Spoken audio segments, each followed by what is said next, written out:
Hi, I'm Chef Chris Wilson, corporate chef for the United Family. There's been a lot of questions on how to properly thaw a turkey. The best way is to take it out of the freezer well in advance, say 3 to 4 days prior to cooking it, and put it under refrigeration.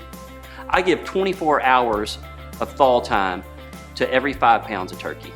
If you forgot to thaw your turkey early, there's a quicker way, and I'm going to show you how to do it. For the quick thaw method, we're going to take the turkey, we're going to put it in a container in the sink, and we're going to fill it with cold water, breast side down. You can either leave the water running slowly, but of course that wastes a lot of water, or you can change the water out every 30 minutes. It typically takes 30 minutes per pound of cold running water or sitting in the water to thaw. Okay, our turkey's been in here for several hours.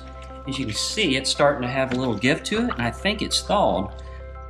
What you want to do is kind of feel around on it and see if it has some give, and I think it's ready to go. Thanks for watching. For more holiday tips, check out our website.